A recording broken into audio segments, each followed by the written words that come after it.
인공 유방 보형물을 이식한 뒤 희귀암에 걸린 환자가 국내에서 처음으로 확인됐습니다. 이 환자가 이식받은 엘러간사의 제품은 희귀암 유발 가능성이 제기돼 전 세계적으로 회수가 진행되고 있습니다. The FDA requested the voluntary recall from Allergan. 글로벌 의료기기 업체 엘러간사는 희귀암 유발 위험성이 알려진 인공 유방 보형물을 리콜, 즉 회수하겠다고 결정했습니다. 리콜 제품은 표면을 거칠게 가공한 것이 특징인 엘러간의 바이오셀 내트럴 보형물입니다. 지난 12년간 한국에서만 11만 개 넘게 팔렸습니다. 국내에서 유통된 거친 표면 유방 보형물의 절반을 차지하는 규모입니다. 식품의약품안전처는 실제 이 보형물이 얼마나 많은 사람에게 이식됐는지 파악하지 못하고 있습니다. 다만 엘러간의 리콜 계획서를 보면 재고는 3,000여 개에 불과한 것으로 나타났습니다. 문제의 리콜 제품을 이식한 환자에게서 발병한다는 암은 어떤 종류일까?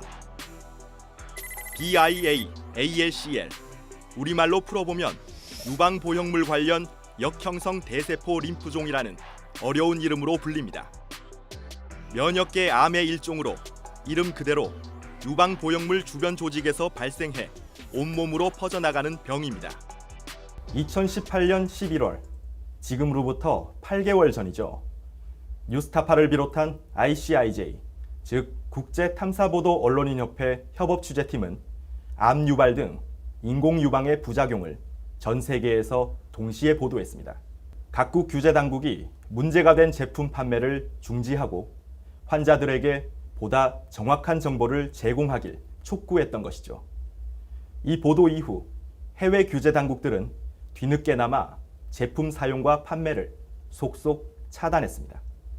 그러나 우리 식약처는 뒷짐만 지고 있었습니다. 프랑스가 가장 빨랐습니다. 지난해 11월 국제협업팀의 보도가 나오자 프랑스 국립의약품안전청은 거친 표면 유방 보형물을 사용하지 말라고 권고했습니다.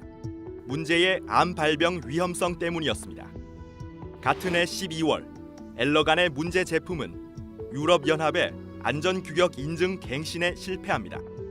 유럽에서 문제의 보형물을 유통하지 못하게 된 겁니다. 바로 다음 날 프랑스는 엘러간사에 재고 제품을 모두 회수하라고 요구했습니다. 이어서 지난 2월 미국 FDA는 엘러간의 거친 표면 보형물이 다른 업체의 동종 제품보다 암 발병률이 6배 높다고 알렸습니다. 지난 4월에 이르자 프랑스와 캐나다는 제품 판매를 중지시켰습니다. 바로 다음 달 캐나다 보건국은 엘러간 제품의 허가를 중지하고 리콜을 요구했습니다. 인공 유방 보형물 관련 희귀암을 꾸준히 조사해온 호주도 지난 6월 엘러간의 보형물을 포함한 25개 제품에 대해 판매 금지를 요청했습니다. 지난 7월 FDA까지 엘러간의 제품 리콜을 요구했고 결국 떠밀릴 대로 떠밀린 엘러간은 글로벌 리콜을 받아들였습니다. 보신 것처럼 해외 당국들은 엘러간이 글로벌 리콜을 결정하기 전부터 움직였습니다. 이 제품 사용과 판매를 우선 차단하고 희귀암 발병 정보를 시민들에게 공지했습니다. 우리 식약처는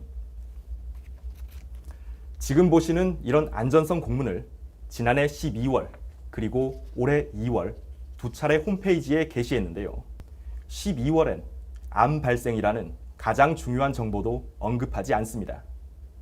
이 무엇보다 정확한 조사 결과가 나올 때까지 엘러간 제품 사용을 중단하라거나 판매 중지를 검토하겠다는 내용도 없습니다. 식약처에서 안정성 그런 거 내려가지고 대처하라고 하는데 제가 그걸 읽어봤는데 솔직히 분명히 안 나와있어요. 무슨 증상, 이거 전조 증상 이런 게 명확히 안 써있고 오히려 뉴스 인터넷 기사 같은 데 더 자세히 나와있더라고요. 엘러간이 마지못해 리콜을 결정한 뒤에야 한국도 안전지대가 아니었다는 사실이 알려졌습니다. 지난 8월 13일 국내에서는 처음으로 유방 보형물 관련 림프종 환자가 보고됐습니다. 바로 엘러간의 거친 표면 보형물을 이식한 여성입니다. 아시아에서는 태국, 싱가포르, 일본에 이어 4번째 발병 사례입니다. 식약처는 이때도 정보를 축소해 알렸습니다. 선진국에서도 발병 위험이 낮다며 의심 증상이 발생하는 경우 검사를 받으라고 권고했을 뿐입니다. 현재 식약처와 전문가 단체에서는 조기 검진이 중요하다. 그러니까 증상이 발현될 때 병원에 가라 라고 현재 하고 있기 때문에 이것은 뭔가 잘못된 설정이고, 조기 검진이 중요하다. 그래야 완치가 가능하니 무증상일 때 병원에 가서 보형물에 관한 뭔가 검사를 받는 것이 옳다. 이렇게 정책을 세우는 게 더 정확하고 옳은 방향이라고 볼 수 있는 거죠. 단순히 발생 위험이 낮다는 식약처의 설명도 부실합니다. 면역계암, BIA, ALCL 환자 수와 발생 빈도는 각국 연구 결과에 따라 천차만별입니다. 미국 학계는 1997년부터 올해 8월까지 전 세계에서 모두 735건이 확인됐다고 보고합니다. FDA가 공식적으로 확인한 환자 수는 573명. 이 가운데 84%가 엘러간 제품 이식 환자입니다. 사망자는 33명. 보형물 제조사가 확인되는 사망자 13명 중 12명이 엘러간 제품을 이식받았습니다. 발병률도 차이가 큽니다. 해외에서는 많게는 1000명에서 2000명 중 1명꼴, 가장 드물게는 8만 6천 명 중 1명꼴로 문제의 림프종에 걸릴 수 있다고 추정하고 있습니다.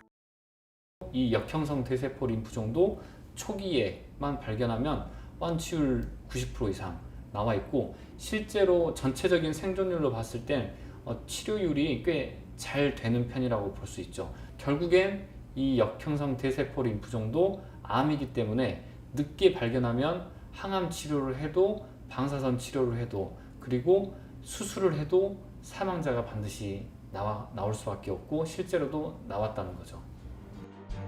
해외 규제 당국들은 암이 드물게 발생하고 조기 치료가 가능하다면서도 심각한 위험을 초래할 수 있다는 점은 분명히 알렸습니다.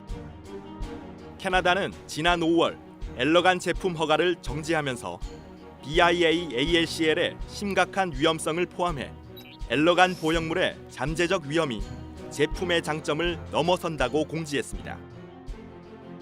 미국은 경우에 따라 암이 신체 전체에 퍼질 수 있으며 조기에 진단하고 즉시 치료받지 않으면 사망에 이를 수 있다고 경고합니다. 엘러간이 리콜한 보형물은 최근까지도 한국 여성들에게 이식됐습니다.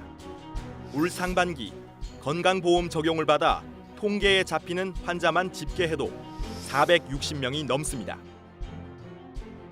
대한민국 식약처가 최소한 프랑스나 캐나다처럼 지난해 말부터 예방 조치에 나섰다면 벌어지지 않았을 일입니다. 이번에 리콜된 엘러간 제품을 이식한 환자들은 집단 소송을 준비하고 있습니다.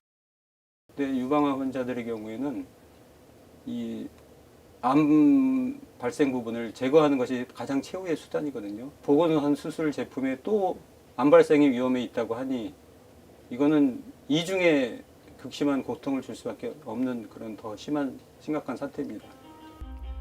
제가 들고 있는 게 일본 당국이 배포한 엘러간 제품 리콜 계획서입니다. 이 본 제품을 이식한 환자의 전체 직내가 학회에 등록돼 있다. 이렇게 적혀 있습니다. 그러나 우리 식약처는 인공유방 보형물을 이식한 환자 전체 규모를 정확히 집계조차 못합니다. 인공유방 보형물이 현행법상 추적관리 대상 의료기기로 지정돼 있는데도 말이죠. 최악의 상황에 이르러야만 대책을 마련하겠다. 환자들에게 보상이 이루어지도록 노력하겠다는 게 한국 식약처의 현 주소입니다. 뉴스타파 홍우람입니다. 내 목숨을 걸어서라도 지키려고 하는 것은 국가가 아니야.